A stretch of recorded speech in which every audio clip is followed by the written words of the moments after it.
ഈ ദേവാലയങ്ങളുമായി ബന്ധപ്പെട്ട്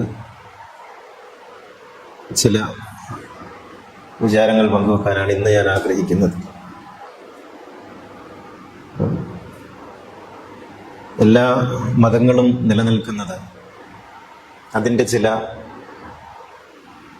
ബാഹ്യമായ അടയാളങ്ങളെ കൂടി കേന്ദ്രീകരിച്ചുകൊണ്ടാണ്. യഥാർത്ഥത്തിൽ മതങ്ങൾ എന്ന് പറയുന്നത് ഒരു അധ്യാത്മ പ്രസ്ഥാനമാണെങ്കിൽ അതിന് ബാഹ്യമായ അടയാളങ്ങൾ ഉണ്ടാകേണ്ടതില്ല. പക്ഷേ മതങ്ങൾ പലപ്പോഴും ഒരു അധ്യാത്മ പ്രസ്ഥാനം എന്നുള്ള നിലക്കല്ല, മറിച്ച് മനുഷ്യൻ്റെ ഒരു ഇൻസ്റ്റിറ്റ്യൂട്ട്, ഒരു വ്യവസ്ഥാപിതമായ കേന്ദ്രം എന്നുള്ള നിലക്കാണ് ആയിത്തീർന്നിട്ടുള്ളത്. അത് കുറേ കാലങ്ങളൊന്നും വേണ്ടി വന്നിട്ടില്ല. മതങ്ങൾ രൂപപ്പെട്ട് തൊട്ടടുത്ത ദശകത്തിൽ തന്നെ മതങ്ങൾ അങ്ങനെ ഒരു സ്ഥാപനമായി മാറുന്നതാണ് നമുക്ക് കാണാൻ കഴിയുന്നത്. അതിന് പല കാരണങ്ങളുണ്ടാകാം. മനുഷ്യൻ്റെ അരക്ഷിതാവസ്ഥ, മനുഷ്യന് നിലവിലുള്ള സാഹചര്യങ്ങളോടും വ്യവസ്ഥകളോടുമുള്ള വെറുപ്പ്, അവൻ്റെ പരിധിയിൽപ്പെടാത്ത ഒരു കാര്യത്തെ സംബന്ധിച്ചുള്ള ഭീതി, ഇതൊക്കെ മനുഷ്യന് മതത്തോട് കൂടുതൽ ചേർന്ന് നിൽക്കാനും ഒട്ടി നിൽക്കാനും അവനെ പ്രേരിപ്പിച്ചിട്ടുണ്ട്. അതുകൊണ്ട് തന്നെ ആളുകൾ ഇങ്ങനെ ചേർന്ന് നിൽക്കുമ്പോൾ ഞാനാണ് മതത്തെ കൂടുതലായി ഉൾക്കൊള്ളുന്നത് എന്ന് സ്വയം ബോധ്യപ്പെടുത്താനും മറ്റുള്ളവരെ ബോധ്യപ്പെടുത്താനുമായിട്ട് മനുഷ്യൻ അവൻ്റെ കയ്യിലുള്ളതൊക്കെ മതത്തിന് കൊടുക്കുന്ന ഒരു രീതി ഉണ്ടായി. ചില ആളുകൾ മക്കളെ കൊടുത്തു, ചില ആളുകൾ ധനം കൊടുത്തു, ചില ആളുകൾ തന്നെ കൊടുത്തു. ഇങ്ങനെ അപ്പൊ ഞാനാണ് മതത്തെ കൂടുതലായിട്ട് ഉൾക്കൊള്ളുന്നത് എന്ന് സ്വയം ബോധ്യപ്പെടുത്തേണ്ടതുണ്ടായിരുന്നു. അതോടൊപ്പം തന്നെ മതത്തിന് ഒരു അധികാര ശ്രേണി ഉണ്ടായപ്പോൾ ആ ശ്രേണിയെയും ബോധ്യപ്പെടുത്തേണ്ടതുണ്ടായിരുന്നു. അപ്പോൾ അതുകൊണ്ട് തനിക്കുള്ളതൊക്കെ മതത്തിന് കൊടുക്കുന്ന ഒരു രീതി പിന്നീടുണ്ടായി. അങ്ങനെ വന്നപ്പോൾ മതം ഒരു ആധ്യാത്മിക ധാര എന്നുള്ളതിനപ്പുറത്ത് ഒരു ഇൻസ്റ്റിറ്റ്യൂട്ടായി തീർന്നു. പിന്നീട് ഈ പണം അല്ലെങ്കിൽ സമ്പത്ത് കൊണ്ടുകൊടുക്കുമ്പോൾ അവിടെ സമ്പത്തിന്റെ ഒരു കേന്ദ്രീകരണം കൂടി അവിടെ സാധിച്ചു. അങ്ങനെ സമ്പത്തിന്റെ കേന്ദ്രീകരണം സാധിച്ചപ്പോൾ ഈ സമ്പത്ത് എന്നത് ഒരു ബാധ്യതയായി തീരുകയും, അല്ലെങ്കിൽ ബാധ്യത ഒരു സൗകര്യവും അതേസമയത്ത് ബാധ്യതയുമായി തീരുകയും, ഈ സമ്പത്ത് സൂക്ഷിക്കുന്നതിനുള്ള സംവിധാനം ഉണ്ടാക്കുന്നതിനെ കുറിച്ച് ആലോചിക്കുകയും ചെയ്തു. അങ്ങനെയാണ് യഥാർത്ഥത്തിൽ ദേവാലയ സങ്കല്പം ഉണ്ടായത്. ദേവാലയം ഉണ്ടായത് മനുഷ്യനെ ആരാധിക്കാൻ വേണ്ടിയൊന്നും ആയിരുന്നില്ല തുടക്കത്തിൽ. അതുകൊണ്ടാണ് ഈ ഇന്ത്യയിലേക്കൊക്കെ രാജാക്കന്മാർ ആക്രമിക്കുമ്പോൾ ആദ്യം ദേവാലയങ്ങൾ ആക്രമിച്ചത് ദേവാലയങ്ങളോടോ ദൈവത്തോടുള്ള വെറുപ്പ് കൊണ്ടല്ല, സമ്പത്തൊക്കെ അവിടെയാണ് എന്നുള്ളത് കൊണ്ടാണ്. കൊട്ടാരം ആക്രമിച്ചാൽ ഒന്നും കിട്ടൂല. കൊട്ടാരത്തിലായിരുന്നില്ല സമ്പത്ത് ഉണ്ടായിരുന്നത്, അത് ക്ഷേത്രങ്ങളിലും പള്ളികളിലും ആയിരുന്നു. ഇപ്പോഴും അങ്ങനെ തന്നെയാണ്. അതുകൊണ്ടാണ് കേരളം മുഴുവനും വിലക്ക് വാങ്ങാൻ കഴിയുന്ന സമ്പത്ത് പത്മനാഭ സ്വാമി ക്ഷേത്രത്തിൽ ഉണ്ടായത് എന്തുകൊണ്ടാണെന്ന് ചോദിച്ചാൽ അതായിരുന്നു സമ്പത്തിന്റെ കേന്ദ്രം എന്ന് പറയുന്നത്. മതത്തിന്റെ മതകേന്ദ്രം എന്ന് പറയുന്നത്, അധ്യാത്മകേന്ദ്രം എന്ന് പറയുന്നത് ഒരു വിലാസം മാത്രമാണ്.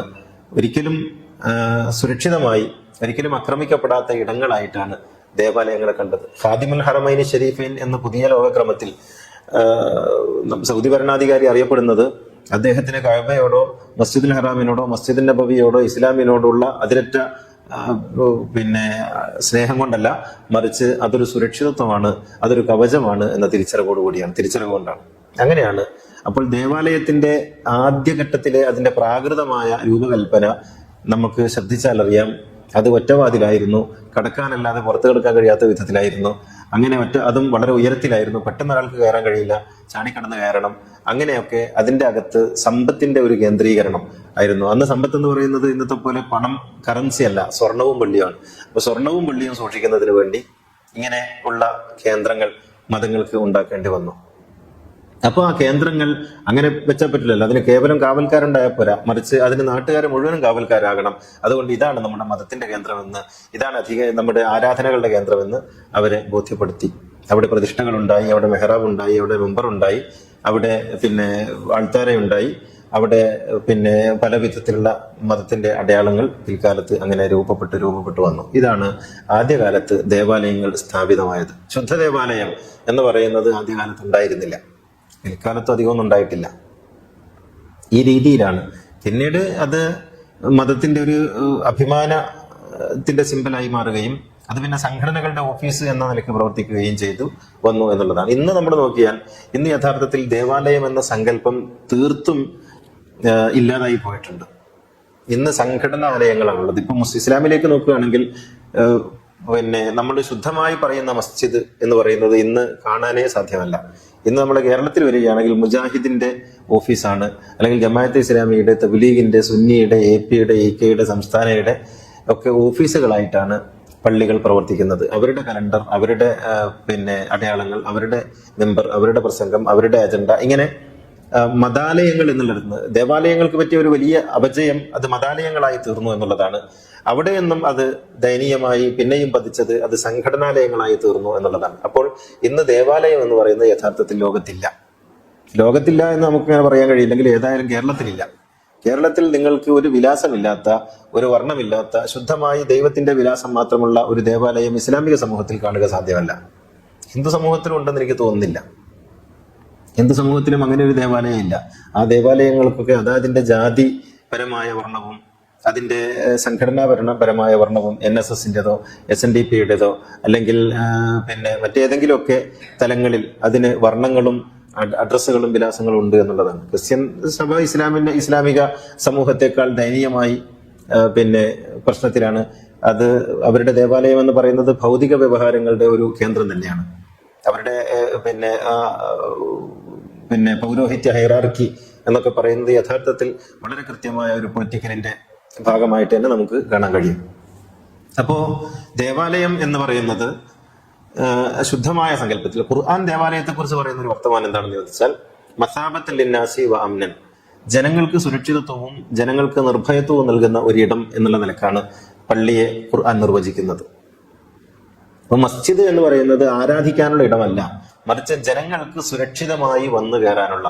അതുകൊണ്ടാണ് ഖുർആൻ ഇങ്ങനെ പറഞ്ഞത്. മസ്ജിദുൽ ഹറാമിനെ കുറിച്ച് പറഞ്ഞെടുത്ത് പുറത്തു നിന്ന് പിന്നെ ശത്രുക്കളായിട്ടുള്ള രണ്ടാളുകൾ എന്ന് വെച്ചാൽ തന്റെ പിതാവിനെ കൊന്ന ഒരു കൊലയാളിയെ പള്ളിയിൽ വെച്ച് കണ്ടാൽ പോലും അയാളോട് കയർത്ത് സംസാരിക്കാനോ ചോദ്യം ചെയ്യാനോ പാടില്ലെന്ന് പിന്നെ നിയമം ഉണ്ടാക്കിയത് പള്ളി എന്ന് വെച്ചാൽ മനുഷ്യന്റെ വ്യവഹാരങ്ങൾ തീർക്കുന്ന ഒരിടമല്ലെന്നും മറിച്ച് മനുഷ്യന്റെ പ്രശ്നങ്ങൾ തീർക്കുന്ന ഇടമാണ് എന്നുള്ള അർത്ഥത്തിലാണ്. അതുകൊണ്ട് പള്ളി ഒരിക്കലും ഒരു കോടതിയല്ല, മറിച്ച് പള്ളി എപ്പോഴും ഒരു സാന്ത്വന കേന്ദ്രമായിട്ടാണ് വർത്തിക്കേണ്ടത് എന്നാണ് ഖുർആൻ പറയുന്നത്. ഈ രീതിയിൽ ദേവാലയത്തെ ആവിഷ്കരിച്ച ഖുർആനിന്റെ വക്താക്കളാണ് പിന്നീട് ദേവാലയത്തെ സംഘടനാലയങ്ങളാക്കി അല്ലെങ്കിൽ അതിനെ വളരെ സങ്കുചിതമായ വീക്ഷണത്തിന്റെ കേന്ദ്രമാക്കി മാറ്റിയത്. അപ്പോ ഈ രീതിയിൽ ഖുർആൻ മുന്നോട്ട് വെച്ച സുരക്ഷിതത്വത്തിന്റെയും നിർഭയത്വത്തിന്റെയും കേന്ദ്രം എന്നുള്ള അർത്ഥത്തിൽ ദേവാലയത്തെ സ്ഥാപിക്കുകയാണ് മുഹമ്മദ് നബി ആദ്യം ചെയ്തത്. മുഹമ്മദ് നബി മക്കയിൽ നിന്ന് മദീനയിലേക്ക് പോയതിനു ശേഷം, മക്കയിൽ മുഹമ്മദ് നബി വളരെ ദുർബലനായിരുന്നല്ലോ, മദീനയിലെത്തിയ ശേഷം മുഹമ്മദ് നബി ആദ്യം ചെയ്തത് മനുഷ്യർ എന്ന ആ വാക്ക് പ്രത്യേകം നമ്മൾ ശ്രദ്ധിക്കേണ്ടതായിട്ടുണ്ട്. ഇന്ന അവല ബൈത്തിൻ പുതിയ ലിന്നാസി, മനുഷ്യർക്ക് വേണ്ടി നിർമ്മിതമായ, അതൊരു മത സമൂഹത്തിന്, ഒരു ജാതി സമൂഹത്തിന് എന്നുള്ള കോൺസെപ്റ്റിൽ നിന്ന് തീർത്തും ഭിന്നമാണ് ഖുർആനിന്റെ നിർവചനം. മനുഷ്യർക്ക് വേണ്ടി നിർമ്മിതമാകണം. അവിടെ പുരുഷൻ, സ്ത്രീ, ട്രാൻസ്ജെൻഡർ എന്നുള്ള എല്ലാ വേർതിരിവുകൾക്കും അപ്പുറത്ത് മനുഷ്യരുടെ കേന്ദ്രമായിരിക്കണം പള്ളി എന്ന് പറയുന്നത്. അവിടെയാണ് നമ്മളുടെ ഇപ്പോഴത്തെ സ്ത്രീകളുടെ പള്ളിപ്രവേശം, സ്ത്രീകളുടെ ശബരിമല പ്രവേശമൊക്കെ നമ്മുടെ മുന്നിൽ ഉണ്ടാകുമ്പോൾ അത് ദേവാലയമല്ല. മനുഷ്യർക്ക് കയറാൻ കഴിയാത്ത ഒരാലയം ദേവാലയമാകരുത്. അത് ദേവാലയമാകില്ല. ദേവാലയത്തിന് മറ്റൊരു ഭാഷ്യം മലയാളത്തിൽ പറയാൻ പറ്റുമെങ്കിൽ അത് മനുഷ്യാലയം എന്നാണ്. യാതൊരു അന്യതാബോധവും ഇല്ലാതെ, യാതൊരു തരത്തിലുള്ള വിവേചനവും ഇല്ലാതെ ഏത് മനുഷ്യനും എപ്പോഴും കടന്നു വരാൻ കഴിയുന്ന ഒരിടമായിട്ടാണ് ദേവാലയത്തെ നിർവചിക്കപ്പെട്ടിട്ടുള്ളത്. അവിടെ മനുഷ്യൻ എന്ന വിലാസം മാത്രമാണ് അവിടെ സാധുവാവുക. അങ്ങനെ വരുമ്പോൾ ഇന്ന് ദേവാലയം ഉണ്ടോ എന്നാണ് നമ്മൾ ആലോചിക്കേണ്ടത്. ഇന്ന് ദേവാലയം ഉണ്ടോ? ഒരു മനുഷ്യന് കാഴ്ച കാണാൻ വേണ്ടി ഇപ്പം പിന്നെ അബുദാബിയിലെ ഷെയ്ഖ് സായിദ് മസ്ജിദ് പോലെ, അല്ലെങ്കിൽ അതിനപ്പുറത്തുള്ള ഒരു പിന്നെ അബുദാബിയിലെ ക്ഷേത്രം പോലെ, അല്ലെങ്കിൽ ഗുരുദ്വാര പോലെ ഒരു ടൂറിസ്റ്റിന് വന്ന് കണ്ടുപോകാൻ പറ്റുന്ന ഇടം അല്ല കിട്ടും. അത് വേറൊരു സംഗതിയാണ്. ഒരു ടൂറിസ്റ്റിന് വന്നു പോകാവുന്ന ഇടം അത് വളരെ പരിമിതമായ ഒരിടമാണ്, വളരെ പരിമിതമായ ഒരു സാധ്യത മാത്രമാണ്. അങ്ങനെയല്ല, നിങ്ങൾക്ക് അവിടെ കയറാനും നിങ്ങൾക്ക് അവിടെ ഉപയോഗിക്കാനും നിങ്ങൾക്ക് അവിടെ നിന്ന് നിങ്ങളുടേതായ രീതിയിൽ പ്രാർത്ഥിക്കാനുമുള്ള അവകാശമുണ്ടോ എന്നുള്ളതാണ്. ഇത് പ്രവാചകൻ കാണിച്ചു തന്നത് നെജ്റാനിൽ നിന്നുള്ള ക്രൈസ്തവ സംഘം, പലവരും നമ്മൾ പറഞ്ഞ സംഗതിയാണ്. നെജ്റാനിൽ നിന്നുള്ള ക്രൈസ്തവ സംഘം പ്രവാചകൻ ഇരിക്കുന്ന പള്ളിയിലേക്ക് വന്നപ്പോൾ അവരുടെ പ്രാർത്ഥനാ സമയത്ത് അവർ പ്രാർത്ഥിക്കാനുള്ള ഇടം അന്വേഷിക്കുന്നത് കണ്ടപ്പോൾ പ്രവാചകൻ പറഞ്ഞു, ഇത് ദേവാലയമാണല്ലോ, ഇവിടെ പ്രാർത്ഥിക്കാമല്ലോ. ഈ ഒരു വർത്തമാനത്തിൽ എല്ലാം ഉണ്ട്. ഇത് ദേവാലയമാണല്ലോ, ഇവിടെ പ്രാർത്ഥിക്കാമല്ലോ എന്ന് പ്രവാചകൻ പറയുന്നത് ഇത് ഏതെങ്കിലും ഒരു മതവിഭാഗത്തിന്റെ പ്രാർത്ഥനാലയമല്ല, ഇത് മനുഷ്യന്റെ പ്രാർത്ഥനാലയമാണ് എന്നാണ്. ഇവിടെ പ്രാർത്ഥിക്കാമല്ലോ. അപ്പൊ അവര് പരസ്പരം നോക്കി, അവർക്ക് അത് പരിചയമില്ലാത്തൊരു സംഗതിയാണ്. അപ്പൊ അതുകൊണ്ട് തന്നെ പ്രവാചകൻ ഇങ്ങനെ പറയുമ്പോൾ അവർക്ക് വിശ്വസിക്കാൻ കഴിയുന്നില്ല. അവർ പരസ്പരം മുഖത്തോട് മുഖം നോക്കുകയാണ്. അപ്പൊ പ്രവാചകൻ പറയും, നിസ്കരിച്ച് നിങ്ങൾ പ്രാർത്ഥിക്കൂ ഇവിടെ വെച്ച്. മദീന പള്ളിയിൽ, നമ്മൾ ഇന്ന് മക്കയിൽ പോയിട്ട് ഹജ്ജിന് പോയിട്ട് പോകുന്ന രണ്ടാമത്തെ പള്ളി എന്നറിയപ്പെടുന്ന മദീന പള്ളിയിൽ വെച്ചാണ് ഈ സംഭവം നടക്കുന്നത്. പ്രവാചകന് വിവരമില്ലാത്ത കൊണ്ടാണെന്നാണ് ഇന്ന് വിവരമുള്ള ആൾക്കാരൊക്കെ പറയുന്നത്. പ്രവാചകൻ അത്രമേൽ വിവരം ഉണ്ടായിരുന്നില്ല എന്നാണ്. അങ്ങനെയാണ് അവിടെ വെച്ച് പ്രവാചകൻ അവർക്ക് പ്രാർത്ഥിക്കാൻ അനുവാദം കൊടുത്തിട്ട് അവർ അവരുടെ ക്രൂശിതരികവും കുരിശും ഒക്കെ എടുത്ത് മുന്നിൽ വെച്ച് മുട്ടുകുത്തി പ്രാർത്ഥിക്കാൻ തുടങ്ങിയത്. ഇത് രേഖപ്പെടുത്തപ്പെട്ട സംഗതിയാണ്. ഇപ്പൊ നമ്മുടെ ചില മൗലവിമാരൊക്കെ പറയും അതൊക്കെ കള്ളമാണെന്ന്. കാരണം അവർക്ക് അവരുടെ നിലനിൽപ്പിനെ ചോദ്യം ചെയ്യുന്ന സംഗതികളാണല്ലോ. അങ്ങനെ അവിടെ വെച്ച് പ്രാർത്ഥിച്ചു. ഒരു ദിവസമല്ല, 3 ദിവസം. ഒരു ദിവസം ഒരു നേരത്തിന് പ്രവാചകൻ പറഞ്ഞതല്ല, 3 ദിവസം തുടർച്ചയായിട്ട് അവർ അവരുടെ നേരത്തെ പ്രാർത്ഥിച്ചു. പ്രവാചകന്റെ നിസ്കാരത്തിന്റെ സമയത്ത് നിസ്കരിച്ചു. അവര് പ്രാർത്ഥിക്കുന്നത് പ്രവാചകൻ സാഹൂദം നോക്കി വന്നു, പ്രവാചകൻ പ്രാർത്ഥിക്കുന്നത് അവരും കൗതുകപൂർവ്വം നോക്കി വന്നു. എന്നിട്ട് പള്ളിയുടെ ഒരു മഹത്വവും ഒടിഞ്ഞു പോയില്ല, പള്ളിക്കൊന്നും സംഭവിച്ചതുമില്ല, പ്രവാചകനൊന്നും സംഭവിച്ചില്ല, മതത്തിനൊന്നും സംഭവിച്ചില്ല. ഇത് നമ്മളെ പഠിപ്പിക്കുന്ന പാഠം എന്ന് പറയുന്നത്, ഒരു ദേവാലയം മനുഷ്യർക്കുള്ളതാണെങ്കിൽ അതത് മനുഷ്യർക്ക് ബോധ്യപ്പെട്ട രീതിയിലുള്ള പ്രാർത്ഥനയ്ക്കും അതത് ദേവാലയങ്ങളിൽ അവസരം ഉണ്ടാകണം എന്നുള്ളതാണ്. അപ്പോ ഈ ഒരു കോൺസെപ്റ്റ് പ്രവാചകൻ നടപ്പിലാക്കി. ജനങ്ങൾക്ക് മനുഷ്യരുടെ ഒരു ഇടമായി പ്രവാചകൻ അതിനെ പരിവർത്തിപ്പിച്ചു. പ്രവാചകൻ അങ്ങനെയാണ് പള്ളിയെ കണക്കാക്കിയിട്ടുള്ളത്. ഇപ്പൊ പ്രവാചകന്റെ പള്ളിയിൽ എല്ലാവരും വരുമെന്ന് പറയുന്നത് ഇത് മതസൗഹാർദ്ദമല്ല കേട്ടോ. ഇത് നമ്മൾ മനസ്സിലാക്കേണ്ട ഒരു സംഗതി, ഇത് മതസൗഹാർദ്ദമാണെന്ന് ആളുകൾ പറഞ്ഞു കളയും. മതസൗഹാർദ്ദമല്ല, അതാണ് മതം. പ്രവാചകന്റെ മതം അതായിരുന്നു, അല്ലാതെ പ്രവാചകന്റെ മതസൗഹാർദ്ദ നാടകമായിരുന്നില്ല അത്. മതസൗഹാർദ്ദം എന്ന് പറയുന്നത് വളരെ വൃത്തികെട്ട ഒരു പദപ്രയോഗമാണ്. അങ്ങനെ സൗഹൃദത്തിൽ ആകേണ്ട ഒന്നല്ല മതം സമന്വയിക്കേണ്ട ഒരു സംഗതിയാണ്. അത് പരസ്പരം ചേരേണ്ടുന്ന ഒരു കാര്യമാണ്. അത് സൗഹൃദത്തിൽ അകന്നിരിക്കേണ്ടതല്ല. സൗഹൃദം എന്ന് പറയുന്നിടത്തൊരു അകൽച്ചയുണ്ട്, രണ്ടെന്ന ഭാവമുണ്ട്. അപ്പൊ മതം സൗഹൃദപ്പെടേണ്ടതല്ല, മതം സമന്വയിക്കേണ്ടതാണ്. അപ്പൊ പ്രവാചകൻ നജ്റാനിൽ നിന്ന് വന്ന ബിഷപ്പ് ഉൾപ്പെടെയുള്ള ക്രൈസ്തവ സംഘത്തിന് പ്രാർത്ഥിക്കാൻ അവസരം കൊടുത്തത് മതസൗഹാർദ്ദമാണ് എന്ന് നമ്മുടെ മുസ്ലിയാക്കന്മാര് പ്രസംഗിച്ചു കളയും. അത് മതസൗഹാർദ്ദമല്ല, അതായിരുന്നു പ്രവാചകന്റെ മതം എന്ന് പറയുന്നത്. അതാണ് നമ്മൾ മാതൃകയാക്കേണ്ടത്. അപ്പൊ ശബരിമലയിലേക്ക് പോകുന്ന സ്വാമിമാർക്ക് നമ്മുടെ പള്ളികളിൽ കിടന്നുറങ്ങാനുള്ള അവസരം കൊടുക്കണം. നമ്മുടെ പള്ളികളിൽ താമസിക്കാനുള്ള അവസരം കൊടുക്കണം. ഹജ്ജിന് പോകുന്ന ആളുകൾക്ക് പള്ളികളില്ലാത്ത ഇടങ്ങളിൽ, അല്ലെങ്കിൽ അവർക്ക് ഇല്ലാത്ത ഇടങ്ങളിൽ അവർക്ക് കനീസകളിലോ അമ്പലങ്ങളിലോ ഇടം കൊടുക്കണം. അപ്പോ ഈ ഒരു രീതി, ഇത് ഒരു കാട്ടിക്കൂട്ടലിന്റെ രീതിയല്ല, ഇത് മതമായി തീരുക എന്നുള്ളതാണ്. അതൊരു സംസ്കാരമായി മാറുക എന്നുള്ളതാണ്. ഇപ്പൊ പ്രവാചകന്റെ പള്ളിയെ കുറിച്ച് പറയുമ്പോൾ ബുഖാരിയിൽ തന്നെ നമുക്ക് കാണാം ഒരു അധ്യായം. ആ അധ്യായത്തിന്റെ പേര് തന്നെ വഴിയിലൂടെ പോകുന്ന ആളുകൾക്ക് പള്ളിയിൽ കയറി കടന്നുറങ്ങാൻ കഴിയുന്ന സംഗതിയെ കുറിച്ച് പറയുന്ന ഹദീസ്. അതും സ്ത്രീയെ കുറിച്ച്. അത് സംഭവം ഇതാണ്: മദീന ചന്തയിൽ ദൂരദിക്കുകളിൽ നിന്നൊക്കെ ആളുകൾ വന്നിട്ട് സാധനങ്ങൾ വിൽക്കുന്നത് പതിവുണ്ടായിരുന്നു. അവിടെ ആഴ്ചയിൽ ഒരു ചന്ത, മാസത്തിൽ വലിയ ചന്ത, വർഷത്തിൽ അതിനേക്കാൾ വലിയ ചന്ത ഉണ്ടാകും. അപ്പൊ ഈ വാർഷിക ചന്തയിൽ ദൂരദിക്കുകളിൽ നിന്നൊക്കെ ആളുകൾ വരും. പരസ്പരം പരിചയമില്ലാത്തവരൊക്കെ ആയിരിക്കും വരുന്നത്. വന്ന് അവരുടെ ഉൽപ്പന്നങ്ങൾ വിറ്റിട്ട് പോകും. അവരുടെ ഉണക്കിയ മാംസം ഉണ്ടാകും, ഒരു വർഷമായിട്ട് ഉണക്കി വെച്ച മാംസം ഉണ്ടാകും. അതുപോലെ വ്യത്യസ്തങ്ങളായ ഭക്ഷ്യവിഭവങ്ങൾ ഉണ്ടാകും, ഈത്തപ്പഴങ്ങൾ ഉണ്ടാകും. ഇങ്ങനെ പല വിധത്തിലുള്ള സാധനങ്ങൾ വന്നിട്ട് ഈ മദീന മാർക്കറ്റിൽ വിറ്റ് അവർ തിരിച്ചു പോകും. അവിടുന്ന് വാങ്ങിയിട്ട് തിരിച്ചു പോകും. അങ്ങനെ ഏതോ ഒരു ദിക്കിൽ നിന്ന് വന്ന ഒരു സ്ത്രീ അവർ കച്ചവടം ചെയ്തുകൊണ്ടിരിക്കുക പെട്ടെന്ന് എന്തോ അസ്വസ്ഥത ഉണ്ടാവുകയും തലകറങ്ങി താഴെ വീഴുകയും ചെയ്തു. ഒരു അപരിചിതയായ സ്ത്രീയാണ്. അപ്പൊ ഇവരെല്ലാരും കൂടി ചന്തയിലുള്ളവരൊക്കെ കൂടി താങ്ങി പിടിച്ചെടുത്ത് കൊണ്ടുവന്നു. ബോധമില്ല. അപ്പോൾ സ്വാഭാവികമായിട്ടും പ്രവാചകൻ ഇക്കാര്യം അറിഞ്ഞു. നബി പറഞ്ഞു അവരെ കൊണ്ടുവന്നിട്ട് നമ്മളെ പള്ളിയിൽ കിടത്തിയേക്ക്. അങ്ങനെ പ്രവാചകന്റെ വളരെ ചെറിയ പള്ളിയാണ്. നമ്മൾ വിചാരിക്കണ പോലെ ഇന്ന് കാണുന്ന പള്ളിയുടെ ഒരു 50-1 പോലും ഉണ്ടാവില്ല അന്നത്തെ പള്ളി. ആ പള്ളിയുടെ ഒരു മൂലയിൽ സ്ത്രീയെ കൊണ്ടുവന്ന് കിടത്തി. അങ്ങനെ അവർക്ക് അവര് ഏതൊക്കെ വൈദ്യന്മാർ വന്ന് ചികിത്സിക്കുകയൊക്കെ ചെയ്തതിനു ശേഷം പ്രവാചകൻ പറഞ്ഞു അവിടെ ചെറിയൊരു തുണി കെട്ടി മറച്ചിട്ട് അവരവിടെ വിശ്രമിച്ചു വിട്ട് ഒരാളെ നിർത്തി കൊടുത്ത് ഒരു സ്ത്രീയെയും പ്രവാചകൻ അവിടെ നിർത്തി. അങ്ങനെ പള്ളിയിൽ ആ സ്ത്രീ കടന്നു. ഇപ്പുറത്ത് വാങ്ങ് വിളിക്കുന്നു, നിസ്കരിക്കുന്നു, ഇവിടെ പ്രവാചകന്റെ സദസ്സുകൾ നടക്കുന്നു. ആ സ്ത്രീ അവിടെ കടന്നു. അവർക്ക് സുഖമായതിനു ശേഷം 3 ദിവസം കഴിഞ്ഞു സുഖമാകാൻ. ഒക്കെ കഴിഞ്ഞതിന് ശേഷം അവരും പ്രവാചകൻ ഈ സദസ്സിൽ വന്നിരിക്കാൻ തുടങ്ങി. അവരുടെ മതം അറിയില്ല, അവരുടെ ജാതി അറിയില്ല, അവരുടെ പേരറിയില്ല, നാടറിയില്ല. ഒക്കെ കഴിഞ്ഞതിന് ശേഷം പ്രവാചകൻ അവരോട് ചോദിച്ചു, നിങ്ങൾ ഏത് നാട്ടുകാരാണ്? അപ്പോഴാണ് അവര് അറേബ്യയുടെ അങ്ങേയറ്റത്തുള്ള ഏതൊരു കുഗ്രാമത്തിന്റെ പേര് പറഞ്ഞത്.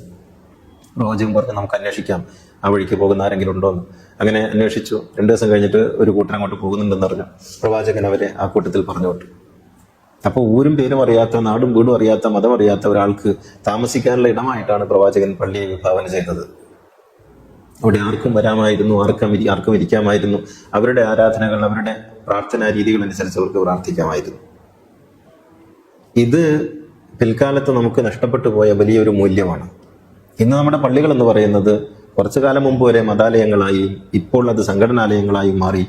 അതുകൊണ്ട് മറ്റ് മതക്കാർക്കെന്നല്ല, മറ്റ് സംഘടനക്കാർക്കോ മറ്റ് ഗ്രൂപ്പുകളിലുള്ളവർക്കോ പോലും നിർഭയം കയറി ചെന്ന്, ഇപ്പോ കഴിഞ്ഞ പ്രാവശ്യം ഞാൻ ഒരു ഖുത്ബയിൽ സൂചിപ്പിച്ചിട്ടുണ്ട്, ഈ കഴിഞ്ഞ പ്രാവശ്യം എ പി അബൂക്കർ മുസ്ലിയാരുടെ കേരള യാത്രയിൽ തിരൂരെത്തിയപ്പോൾ ആ യാത്രയുമായി ബന്ധപ്പെട്ട് അവിടെ പങ്കെടുത്ത കുറെ മുസ്ലിയാക്കന്മാര് അവിടെ തൊട്ടടുത്ത് കണ്ട ഒരു മുജാഹിദ് പള്ളിയിൽ കയറി അവർ പ്രാർത്ഥിച്ചു, നിസ്കരിച്ചു. നിസ്കാരം കഴിഞ്ഞപ്പോൾ അവരുടെ പതിവനുസരിച്ച് അവർ കൂട്ടുപ്രാർത്ഥന നടത്തി.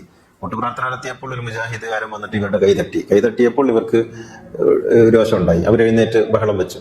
അവരെഴുന്നേറ്റ് കൂട്ടത്തോടെ പ്രാർത്ഥിക്കാൻ തുടങ്ങി. അങ്ങനെ വന്നപ്പം ഇവര് തമ്മിൽ അങ്ങോട്ടും ഇങ്ങോട്ടും. നമ്മൾ ആലോചിക്കേണ്ട ഒരു സംഗതി എന്തെന്ന് പറഞ്ഞാൽ, ഇങ്ങനെ ഒരു കൂട്ടുപ്രാർത്ഥന നടത്താൻ പോലും അനുവാദമില്ലാത്ത മുജാഹിദ് പള്ളി. ഇത് നേരെ തിരിച്ചുകൊണ്ട് കേട്ടോ. സുന്നി പള്ളിയിൽ കയറിയിട്ട് സുബ്ഹി നിസ്കരിക്കുമ്പോൾ കുനൂത്ത് ഓതിയിട്ടില്ലെങ്കിൽ ആ കുനൂത്ത് ഓതാത്ത ആളുടെ നിസ്കാരം ചോദ്യം ചെയ്ത സംഭവങ്ങൾ ഉണ്ടായിട്ടുണ്ട്.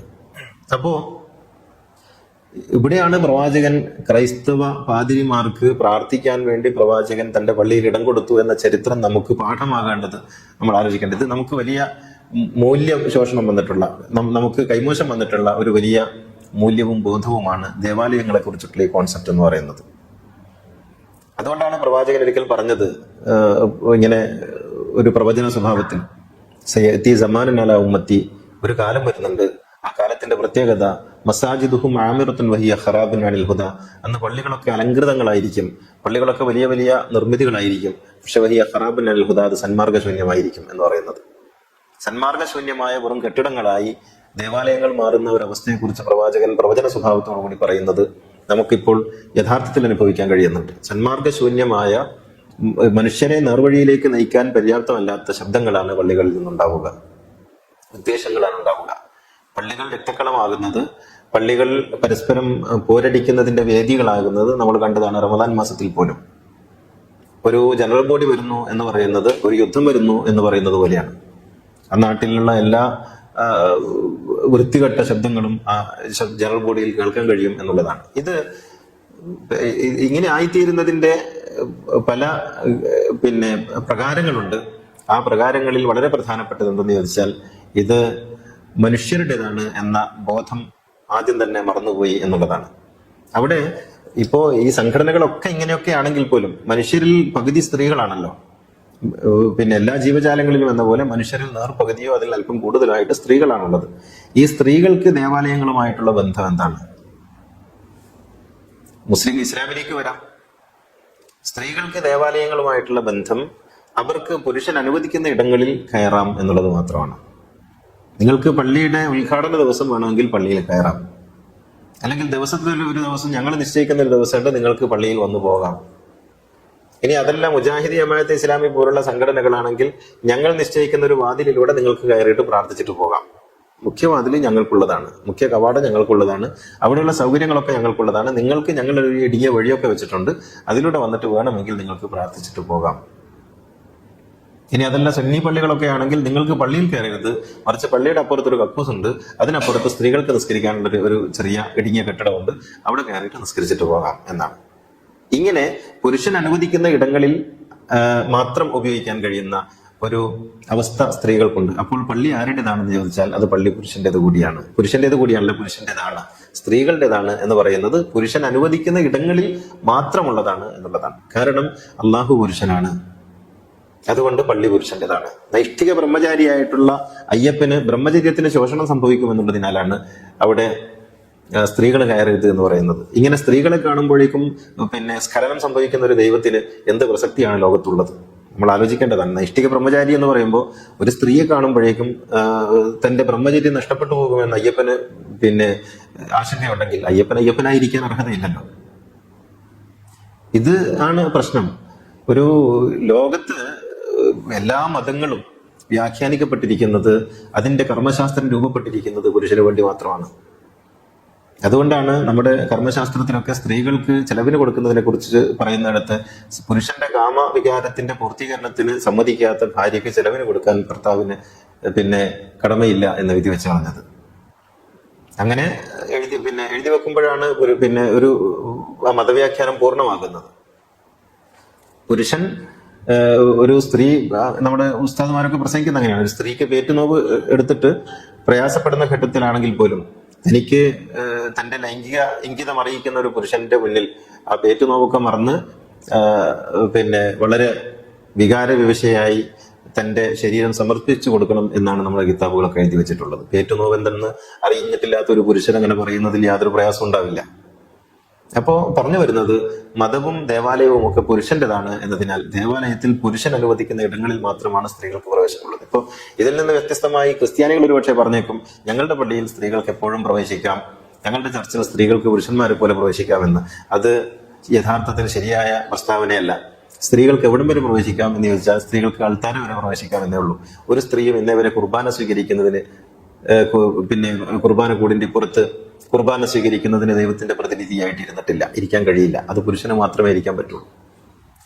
ഒരു സ്ത്രീയും ഇന്നേവരെ ഇപ്പൊ യൂറോപ്പിൽ ഏതൊക്കെയോ ഒറ്റപ്പെട്ട സ്ഥലങ്ങളിൽ പുതിയ ചില മാറ്റങ്ങൾ വരാൻ സാധ്യതയുണ്ട് എന്നൊക്കെ കേൾക്കുന്നു. എങ്കിൽ പോലും ഇന്നേവരെ കുർബാനയ്ക്ക് നേതൃത്വം നൽകാനോ അല്ലെങ്കിൽ പള്ളിയിലെ പ്രാർത്ഥനയ്ക്ക് നേതൃത്വം നൽകാനോ ഒരു കന്യാസ്ത്രീയെയും അനുവദിച്ചിട്ടില്ല. സഹായിയായിട്ട് നിൽക്കാനല്ലാതെ നേതൃത്വം നൽകാൻ അനുവദിച്ചിട്ടില്ല. ഖത്തീബും ഇമാമും എപ്പോഴും സ്ത്രീയായിരിക്കണം, പുരുഷനായിരിക്കണം എന്ന കാര്യത്തിൽ ഇസ്ലാമിനും ക്രിസ്തു മതത്തിനും ഹിന്ദു മതത്തിനും ഒക്കെ വളരെ ശക്തമായ യോജിപ്പാണുള്ളത്. അവിടങ്ങളിലേക്ക് ഒരിക്കലും ഒരു മാർപ്പാപ്പ സ്ത്രീയാവുക എന്നുള്ളത് ക്രൈസ്തവ ചരിത്രത്തിൽ ഒരിക്കലും സംഭവിക്കാൻ സാധ്യതയില്ലാത്തൊരു സംഗതിയാണ്. ഒരിക്കലും ഒരു മാർപ്പാപ്പ സ്ത്രീയാവുകയില്ല. മാർപ്പാപ്പ കറുത്തയാളാവില്ല എന്നുള്ളത് വേറൊരു കാര്യമാണ്, നമുക്ക് വേറെ പറയേണ്ട സംഗതിയാണ്. മാർപ്പാപ്പ സ്ത്രീയാവാൻ സാധ്യതയില്ല എന്നുള്ളത്. ഒരിക്കലും മസ്ജിദുൽ ഹറാമിലെ ഇമാമ് ആയിട്ട് ഒരു സ്ത്രീ വരികയില്ല, ഒരു കാലത്തും വരില്ല. ഒരിക്കലും ശബരിമലയിലെ തന്ത്രിയായിട്ട് ഒരു സ്ത്രീ വരില്ല. ഇതൊക്കെ വളരെ കൃത്യമായ ഒരു പുരുഷത്വത്തിന്റെ ഘടനയായിട്ടാണ് തീർപ്പ് കൽപ്പിക്കപ്പെട്ടിരിക്കുന്നത്. കാരണം ദൈവത്തിന്റെ പ്രതിനിധി എപ്പോഴും പുരുഷനായിരിക്കുക എന്നുള്ളതാണ്. വർത്താനങ്ങളൊക്കെ നമ്മൾ വലിയ തോതിൽ പറയും, ഉമ്മാന്റെ കാലിന്റെ അടിയിലാണ് സ്വർഗം എന്നൊക്കെ പറയും, അമ്മയെ മഹാമായ എന്നൊക്കെ പറയും, സ്ത്രീയെ എപ്പോഴും ആദരിച്ചിട്ടുണ്ടെന്നൊക്കെ പറയുമ്പോഴും സ്ത്രീ എപ്പോഴും ദേവാലയത്തിന്റെ പടിക്ക് പുറത്ത് നിന്ന് ആ ദേവാലയത്തിലേക്ക് ഇങ്ങനെ എത്തി നോക്കേണ്ടവളാണ് എന്നാണ് മതം പഠിപ്പിച്ചിട്ടുള്ളത്. ആ പഠിപ്പിക്കുന്ന മതം തന്നെ പറയും, പ്രവാചകന്റെ കാലത്ത് പ്രവാചകനോടൊപ്പം ചേർന്ന് നിന്നിട്ട് പ്രവാചകന്റെ മുന്നിൽ ഇരുന്നിട്ട് ചോദ്യങ്ങൾ ചോദിക്കാനും പ്രവാചകനോട് സംശയ നിവൃത്തി വരുത്താനും ഒക്കെ സ്ത്രീകൾക്ക് സാധിച്ചിട്ടുണ്ട് എന്നും പറയും. അപ്പൊ ഇത് എന്താണെന്ന് ചോദിച്ചാൽ അതിനവർ മറുപടി പറയുന്നത് പിന്നീട് ഫിത്ന ഉണ്ടാകും എന്നുള്ളതാണ്. അപ്പോൾ പ്രവാചകന്റെ കാലത്തില്ലാത്ത ഫിത്ന പിൽക്കാലത്ത് ഉണ്ടാകുമെന്നും അതുകൊണ്ട് പ്രവാചകൻ ചെയ്തിട്ടുള്ള കാര്യങ്ങളും നമുക്ക് മാതൃകയല്ലെന്നും നമ്മൾ പുതിയ ഒരു മതം ഉണ്ടാക്കണമെന്നാണ് പൗരോഹിത്യം എക്കാലത്തും പറഞ്ഞുകൊണ്ടിരുന്നത്. അപ്പൊ നമുക്ക് ദേവാലയത്തിലേക്ക് വരുമ്പോൾ ദേവാലയം എന്ന് പറയുന്നത് മനുഷ്യന്റെ ഇടങ്ങളായി തീരുന്ന ഒരു അവസ്ഥ എന്നാണോ ഉണ്ടാകുന്നത് അന്ന് മാത്രമേ ദേവാലയങ്ങൾ ഉണ്ടാവുള്ളൂ. ഒരു ഇഷ്ടിക കൊണ്ട് കുറച്ച് സിമന്റ് കൊണ്ട് ഇങ്ങനെ മറച്ചു വെച്ചിട്ട് ഒരു കെട്ടിടം ഉണ്ടാക്കി ഇത് ദേവാലയമാണെന്ന് പറഞ്ഞാൽ ദേവാലയമാവില്ല. കുറെ ആളുകൾ വന്നിട്ട് പ്രാർത്ഥിച്ചത് കൊണ്ട് അത് ദേവാലയമാകില്ല. ദേവാലയം എന്ന് പറയുന്നത് മസാബത്തുൽ ലിന്നാസി വ അംനൻ. ഇത് വളരെ അനിവാര്യമായ രണ്ട് ഗുണങ്ങളാണ്. മനുഷ്യർക്ക് നിർഭയം കയറി വരാനും സുരക്ഷിതത്വത്തോടെ പെരുമാറാനും അവിടെ നിർഭയമായി ഇരിക്കാനും കിടക്കാനും ഉറങ്ങാനും കഴിയുന്ന ഒരു അന്തരീക്ഷം ഉണ്ടാകുമ്പോഴാണ് അത് ദേവാലയം എന്ന വിലാസത്തിന് അർഹമായി തീരുന്നത്. അല്ലെങ്കിൽ അതൊരു മതത്തിന്റെ ഓഫീസാക്കാം, ദേവസ്വം ബോർഡിന്റെ ഓഫീസാക്കാം, ഒരു സംഘടനയുടെ ആലയമോ ഓഫീസോ ആക്കാം. അത് ദേവാലയമാകില്ല, മസ്ജിദാകില്ല. മസ്ജിദാകുന്നത് ഈ കണ്ടീഷൻ ഉണ്ടാകുമ്പോഴാണ്. അല്ലാതെ ഒരാൾ കെട്ടിടം ഉണ്ടാക്കി കുറെ കാശുണ്ടാക്കി അതിനൊരു മിനാരം വെച്ചു അല്ലെങ്കിൽ ഒരു തഴയക്കൂടം ഉണ്ടാക്കി അതുകൊണ്ട് ഒരിക്കലും അത് ദേവാലയമായി തീരില്ല. അത് മിനാരമുള്ളൊരു കെട്ടിടം മാത്രമേ ആവുള്ളൂ. അങ്ങനെ വരുമ്പോൾ നമുക്ക് എത്ര മസ്ജിദുകളുണ്ട് എന്ന് ചോദിച്ചാൽ മസ്ജിദുകൾ ഇല്ല എന്നുള്ളതാണ്. അത് മസ്ജിദുൽ ഹറാം പോലും, ഞാൻ വിമർശനാത്മകമായിട്ട് പറയുകയല്ല, മസ്ജിദുൽ ഹറാം പോലും ഇന്ന് നമ്മളിപ്പം മക്കയിലേക്ക്, ജിദ്ദയിൽ നിന്ന് മക്കയിലേക്ക് പോകുമ്പോൾ ഏതാണ്ട് മക്ക എത്തുന്നതിന്റെ ഒരു 16 കിലോമീറ്റർ മുമ്പ് അവിടെ ഒരു കവാടം കാണാം. ഒരു പുസ്തകം വെച്ചിട്ടുള്ള ഒരു ഒരു നിർമ്മിതിയുടെ ഉള്ളിലൂടെ നമ്മൾ കടന്നു പോകുമ്പോൾ അവിടെ നമ്മൾ എഴുതി വെച്ചിട്ടുണ്ട് മുസ്ലിമീൻ ഫഖത്ത്, ഇവിടെ മുസ്ലിങ്ങൾ മാത്രമേ കിടക്കാവൂ. എന്നിട്ട് കുറച്ചപ്പുറത്ത് വൈറുൽ മുസ്ലിമീൻ, മുസ്ലിം അല്ലാത്ത ആളുകൾക്ക് സഞ്ചരിക്കാനുള്ള റോഡ് വേറെ വെട്ടിയിരിക്കുന്നു. ആ റോഡിലൂടെ വേണം മുസ്ലിങ്ങളല്ലാത്തവർ കടന്നു പോകാൻ. അങ്ങനെ മുസ്ലിങ്ങൾക്ക് മാത്രം പ്രവേശനമുള്ള ഒരു സ്ഥലം ഒരിക്കലും ദേവാലയമാകില്ല. കാരണം ഖുർആൻ ഇന്ന അവല ബൈത്തിൻ ബുദിയ ലിന്നാസിൻ അല്ലദീ ബിബക്കത്ത മുബാറക്കൻ, ഇബ്രാഹിം നബിയാൽ നിർമ്മിതമായിട്ടുള്ള ആദ്യ ഭവനം അത് മനുഷ്യരുടേതാണ് എന്ന് പ്രസ്താവിച്ചു പോയിട്ടുണ്ട്. അവിടെ മുസ്ലിങ്ങൾക്ക് പ്രവേശനമില്ല, അമുസ്ലിങ്ങൾക്ക് പ്രവേശനമില്ല എന്ന് എഴുതി വെക്കുന്നത് അഹിന്ദുക്കൾക്ക് പ്രവേശനമില്ല എന്ന് അമ്പലത്തിൽ എഴുതി വെക്കുന്നത് പോലെ തന്നെയാണ്. നമ്മൾ ഹിന്ദുക്കളെ കുറ്റം പറയും, അഹിന്ദുക്കൾക്ക് പ്രവേശനമില്ല എന്ന് എഴുതി വെച്ചിരിക്കുന്നു. അവിടെ പള്ളിയിൽ മാത്രമല്ല, പള്ളിയുടെ 16 കിലോമീറ്റർ ഇപ്പുറത്ത് നിന്ന് അങ്ങോട്ടേക്ക് അമുസ്ലിങ്ങൾക്ക് പ്രവേശനമില്ല എന്ന് നമ്മൾ വലിയ ബോർഡിൽ എഴുതി വെച്ചിരിക്കുന്നു. അറബി ആയതുകൊണ്ട് ആർക്കും തിരിയില്ല എന്ന് മാത്രമേ ഉള്ളൂ. ഇത് മദീനയിലുണ്ട്. മദീനയിൽ 16 കിലോമീറ്റർ അല്ല, മദീനയിൽ 4 കിലോമീറ്ററേ ഉള്ളൂ. 4 കിലോമീറ്റർ ചുറ്റളവിലാണ് ഹറമിന്റെ പരിധി. അതിനകത്തേക്കും മുസ്ലിങ്ങൾക്ക് പ്രവേശനമില്ല. പക്ഷേ നമ്മുടെ ഇപ്പോൾ അവസാനം ഇന്ത്യയുടെ ഹജ്ജ് കാര്യമന്ത്രിയായിരുന്ന സ്മൃതി ഇറാനി അവിടെ പോയി എന്നുള്ളത് നമ്മൾ വാർത്തയിലൊക്കെ കണ്ടു. അപ്പോ അത് MBS വന്നതിന് ശേഷം മദീനയിൽ വരുത്തിയ മാറ്റമാണ്. മക്കയിൽ ഇപ്പോഴും ഇല്ല.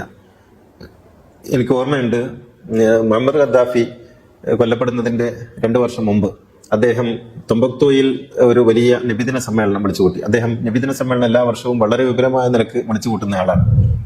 അവിടെ ആഫ്രിക്കൻ രാജ്യങ്ങളിലുള്ള എല്ലാ മുസ്ലിങ്ങളും പങ്കെടുക്കുന്ന, ലക്ഷക്കണക്കിന് ആളുകൾ പങ്കെടുക്കുന്ന 2ാം ഹജ്ജ് എന്നറിയപ്പെടുന്ന ഒരു സംഗതിയായിരുന്നു ഖദ്ദാഫിയുടെ നേതൃത്വത്തിൽ നടക്കുന്ന നബിദിന സമ്മേളനം. കേരളത്തിൽ നിന്നൊക്കെ ആളുകൾ പോകാറുണ്ട്. അങ്ങനെയുള്ള അവസാനത്തെ അല്ല, അദ്ദേഹം പങ്കെടുത്ത ഏതാണ്ട് അവസാന ഘട്ടത്തിലാകുന്ന ആ ഘട്ടത്തിൽ അദ്ദേഹം ഒരു ഉജ്ജ്വലമായ പ്രഭാഷണം നടത്തിയിരുന്നു. ആ പ്രഭാഷണത്തിൽ അദ്ദേഹം അന്ന് പറഞ്ഞത് ഞാൻ ഓർക്കുന്നു, ഞാനത് പരിഭാഷപ്പെടുത്തിയിട്ടുണ്ട്, അതുകൊണ്ടാണ് എനിക്ക് ഇത്ര ഓർമ്മ. അദ്ദേഹം പറഞ്ഞത് ഇങ്ങനെയാണ്: മക്കയിലെ പള്ളിയിലേക്ക് എനിക്ക് പോകണമെന്ന് ഒരു ക്രിസ്ത്യാനി പറയുന്നുവെങ്കിൽ, ഒരു യഹൂദൻ പറയുന്നുവെങ്കിൽ, അത് തടയാൻ ആർക്കാണ് അധികാരമുള്ളത്, ആർക്കാണ് അവകാശമുള്ളത്? ദൈവം സഹായിച്ചാൽ അതിവിദൂരമല്ലാത്ത ഭാവിയിൽ ആഫ്രിക്കയിലെ ക്രിസ്ത്യാനികളെയും യഹൂദരെയും പങ്കെടുപ്പിച്ചുകൊണ്ട് ഞാൻ മസ്ജിദുൽ ഹറാമിലേക്ക് വരും. തടയാൻ കഴിയുന്നവർ ആരാണെന്ന് ഞാൻ നോക്കട്ടെ എന്ന് അദ്ദേഹം പറഞ്ഞിരുന്നു. അതിനുശേഷം അദ്ദേഹം കൊല്ലപ്പെട്ടു. ഇങ്ങനെ മസ്ജിദുൽ ഹറാം ഉൾപ്പെടെയുള്ള പള്ളികൾ ഒരു മതക്കാരുടേത് മാത്രമായി തീരുമ്പോൾ ആ പള്ളിയുടെ പവിത്രതയാണ് ഇല്ലാതാകുന്നത്. അവിടെ സ്വർണത്തിന്റെ വലിയ വാതിലുണ്ട്. ആ വാതിലിന്റെ മേൽ രാജാവിന്റെ പേരെഴുതി വെച്ചിട്ടുണ്ട്. അവിടെ കോടികൾ വില വരുന്ന കില്ലയുണ്ട്. ആ കില്ല പിന്നീട് നമുക്ക് എപ്സ്റ്റൈനിന് കാർപ്പറ്റ് ആക്കാൻ കൊടുക്കാവുന്നതാണ്. ഒക്കെ ആകുമ്പോൾ പോലും അവിടെ മനുഷ്യർക്ക് പ്രവേശനമില്ലാത്ത ഒരവസ്ഥ ഉണ്ടാകുമ്പോൾ അത് ആ പള്ളിയുടെ മഹത്വത്തിനും പവിത്രത്തിനും ചേരാത്ത തീരുമാനമാകുന്നു. ഒരുപക്ഷെ ഭരണപരമായ തീരുമാനമാണെന്നൊക്കെ നമുക്ക് പറയാം. അത് ഇസ്ലാമിന്റെ തീരുമാനമല്ല, അത് ഭരണപരമായ തീരുമാനമാണ്, അത് സുരക്ഷിതത്വത്തിന് വേണ്ടിയുള്ള തീരുമാനമാണ് എന്നൊക്കെ പറയാം. പക്ഷെ അപ്പോൾ പോലും അള്ളാഹു നൽകിയിട്ടുള്ള ഒരു സ്വാതന്ത്ര്യത്തെ തെറ്റായി മനുഷ്യ സമൂഹത്തിന് നൽകുന്ന ഒരു സന്ദേശമായിട്ടാണ് അത് മാറുക. പ്രവാചകന്റെ മദീനയിൽ പ്രവാചകനോടൊപ്പം ഉണ്ടായിരുന്നത് യഹൂദനും ക്രൈസ്തവരും ആയിരുന്നല്ലോ. അവരുടെ ഭാര്യമാരങ്ങനെ ആയിരുന്നല്ലോ. സ്വന്തം ഭാര്യമാർക്ക് പ്രവേശനമില്ലാത്ത പള്ളി എങ്ങനെയാണ് അനുവദനീയമാവുക? അപ്പോൾ ഇത് ഇസ്ലാമിക ലോകത്ത് മാത്രമല്ല, ഇപ്പോൾ നമുക്കിപ്പോൾ യേശുദാസ് എന്ന് പറയുന്നത് ഒരുപക്ഷെ ഹിന്ദുക്കളെക്കാൾ കൂടുതൽ ഹൈന്ദവ ഭക്തി ഈ ഗാനങ്ങളൊക്കെ പാടിയ ആളാണ്. അദ്ദേഹത്തിന്റെ പാട്ട് കേട്ടാണ്, ഹരിവരാസനം കേട്ടാണ് ശബരിമലയിൽ ശാസ്താവ് ഉണരുന്നതും ഉറങ്ങുന്നതും ഒക്കെ. അങ്ങനെയുള്ള യേശുദാസിന് ഇന്നേ വരെ ഗുരുവായൂർ അമ്പലനടയിൽ കയറി അവിടെ പോയിട്ട് ഗുരുവായൂരപ്പനെ കാണണമെന്ന ആഗ്രഹം അദ്ദേഹം പരസ്യമായി പ്രകടിപ്പിച്ചിട്ട് പോലും കൊടുത്തിട്ടില്ല.